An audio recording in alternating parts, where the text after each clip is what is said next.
بسم اللہ الرحمن الرحیم۔ قسط نمبر 357، فتویٰ دینے کا 15واں اصول اور ادب۔ فتوے کا نبوی نہج۔ ایک اہم سوال، دعوتی کام۔ مولانا سعد صاحب کی عمارت والی تبلیغ کے ساتھ سواد اعظم ہے۔ فتنہ خبیثہ عالمی شورا کا باطل ہونا حدیث کی روح سے سچ ہے۔ دعوتی کام اور اس کا اسلوب۔ الحمدللہ وحدہ والصلاة والسلام علی من لا نبی بعدہ، اما بعد۔ فتویٰ دینے کا 15واں اصول اور ادب، سائل کو نصیحت کرے کہ جس میں اس کا بھلا ہو، اور مفتی پر یہ بھی واجب ہے کہ مستفتی کو نصیحت کرے کہ جس میں اس کی دنیا اور آخرت کا بھلا ہو، اور ہو سکے تو اسے اس کی ان امور کی بابت تفصیلاً سمجھائے جو اس کی زندگی کے اہم اور ضروری ہوں، مثلاً اخلاق اور نیک برتاؤ وغیرہ۔ اسی طرح نصیحتیں واجب کا درجہ رکھتی ہیں، اس لیے کہ دین نصیحت کا نام ہے۔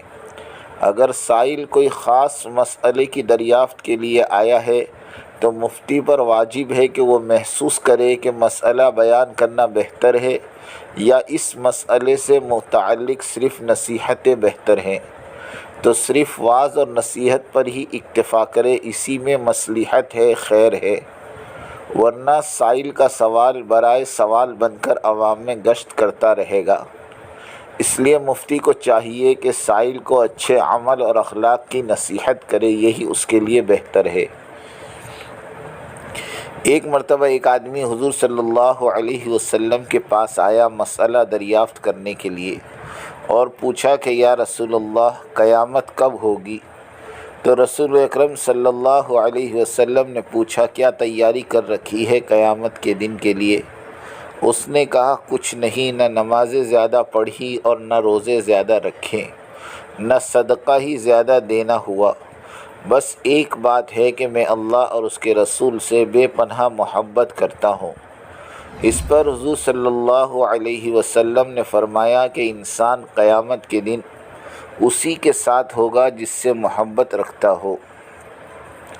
حضور اکرم صلی اللہ علیہ وسلم نے اس سائل کی توجہ کو ان اعمال کی طرف مبذول کر دی جو اسے قیامت کے دن کام آ سکے۔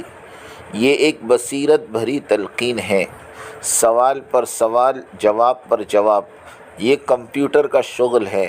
علماء کرام اور مفتیان عظام فتویٰ کم اور نصیحت زیادہ کریں۔ یہ اس لیے کہ مسئلے کی درستگی سے زیادہ سائل کی درستگی کی فکر ہو۔ سائل جب ہاتھ لگ چکا ہے تو اسے ایک بہترین موقع سمجھ کر اس کی اصلاح کی فکر ہونی چاہیے تاکہ اس کا دین سنور جائے اور وہ نیک بخت ہو جائے۔ حضور اکرم صلی اللہ علیہ وسلم کے فتویٰ دینے کا طریقہ۔ فتاویٰ کی لائن سے نبی کریم صلی اللہ علیہ وسلم نصیحت زیادہ اور فتویٰ کم دیتے تھے۔ ایک نوجوان نے آ کر زنا کرنے کی اجازت مانگی۔ حضور صلی اللہ علیہ وسلم نے فرمایا، کیا تو اس بات کو پسند کرے گا کہ کوئی آدمی تیری ماں، خالہ، پھوپھی، بہن، بیٹی سے زنا کرے؟ اس نے کہا، نہیں، ہرگز پسند نہیں کرتا۔ تو حضور صلی اللہ علیہ وسلم نے فرمایا کہ پھر جس سے تو زنا کرنا چاہتا ہے وہ عورت بھی تو کسی کی کچھ لگتی ہوگی۔ نوجوان نے توبہ کی اور زنا سے سخت نفرت کرنے والا بنا۔ اس طرح کے بیسیوں واقعات ہوئے ہیں، لیکن ہم توجہ نہیں دیتے۔ ہم نے تو فتویٰ گیری کو کپڑے کی دکان بنا رکھا ہے کہ قیمت دو اور کپڑا لو، نہیں تو چلتے بنو، یعنی سوال کرو اور جواب لو۔ یہ فتویٰ دینے کا نبوی طریقہ اور نبوی نہج ہرگز نہیں ہے۔ مفتی کو ناصح بننا پڑے گا، انبیاء ناصح ہوتے ہیں۔ انی لکم ناصح امین، یقیناً میں نصیحت کرنے والا اور امین ہوں۔ ورثۃ الانبیاء بھی ناصح اور امین ہونا چاہیے۔ اگر ان 15 اصول اور آداب ہی کو غور سے پڑھ لیں اور عملی طور پر انہیں ملحوظ رکھیں تو فتاویٰ کا کام کاج کس قدر صاف ستھرا ہو جائے اور کس قدر مسلم معاشرے میں امن و امان اور آتشی پھیلنے لگے، اور علماء اور عوام میں کس قدر نزدیکیاں پیدا ہو جائے۔ غور طلب مسئلہ۔ صحیح حدیث میں ہے کہ میری امت حق پر جمع رہے گی، باطل پر نہیں۔ کتاب المغازی، ہر حدیث کی کتاب میں یہ حدیث شریف موجود ہے۔ مرکز نظام الدین اور مولانا محمد سعد صاحب کی عمارت سے دنیا کے 201 ملک کے کروڑوں کی تعداد میں لوگ جڑے ہوئے ہیں، اور خوشی ہے کہ مرکز نظام الدین بنگلے والی مسجد کی بتلائی ہوئی ترتیب پر دعوتی کام انجام دے رہے ہیں۔ اورنگ آباد کے اجتماع میں 1.25 کروڑ آدمی جمع ہوئے، 1 لاکھ سے زیادہ تو علماء کرام تھے، 2800 مشائخ تھے۔ اسی طرح آسام کے اجتماع میں 7 لاکھ کا مجمع تھا، ان میں 70,000 علماء کرام تھے۔ ابھی انڈونیشیا، ملیشیا، کمبوڈیا کے اجتماعات چل رہے ہیں، تقریباً 60 ملکوں کے لوگ جمع ہیں، جن میں ان تینوں ملکوں کے تقریباً 25,000 علماء کرام اور اسی کے بقدر پرانے تبلیغی ساتھی جمع ہیں۔ 50 ملکوں کے ساتھی علیحدہ سے ان کی تعداد ہے، اور دوسری طرف فتنہ خبیثہ عالمی شورا ہے کہ جس سے ماننے والے انگلیوں پر گنے جا سکتے ہیں اور جن کا کوئی ٹھکانہ تک نہیں۔ حدیث نبوی کو ماننے والے اب خود فیصلہ کریں کہ کون حق پر ہیں، جبکہ صراحت کے ساتھ حضور صلی اللہ علیہ وسلم ارشاد فرما رہے ہیں کہ میری امت باطل پر جمع نہیں ہو سکتی۔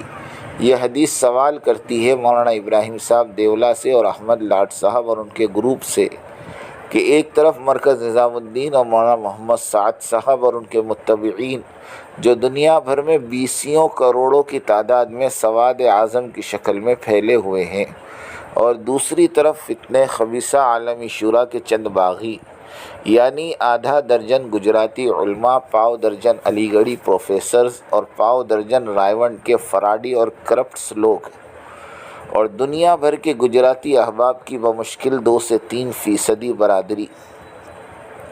اب آپ خود فیصلہ کیجئے کہ حدیث بالا کی روح سے کون حق پر ہوئے، مرکز نظام الدین والے کہ جن کے ساتھ سواد اعظم پر مشتمل مسلمانوں کی کثیر تعداد ہے، یا فتنہ خبیثہ عالمی شورا کے جس کے ماننے والے بہت سے بہت سارے عالم کے مسلمانوں کا 0.5% بھی نہیں، جبکہ حدیث یہ بتا رہی ہے کہ میری امت باطل پر جمع نہیں ہو سکتی۔ واہ عجبا، اس وقت جس ملک میں بھی مرکز نظام الدین والا نہج اور ترتیب کار نہ چل رہا ہو اسے بدلا جائے۔ دنیا کے سارے ممالک والے مرکز نظام الدین سے جو ہدایات اور تقاضے دیے گئے ہیں انہیں اپنے مشوروں میں من وعن عوام کے سامنے لائے، تبھی تو مرکز نظام الدین والی تبلیغ چلے گی، ورنہ اپنی منمانی کے سوا کچھ بھی نہیں۔ مرکز سے جوڑ اور ترکیز ہی مرکز کو قبول کرنا ہے، ورنہ بغاوت ہی بغاوت ہے۔ اللہ ہمیں سمجھ عطا فرمائے۔ وآخر دعوانا ان الحمدللہ رب العالمین۔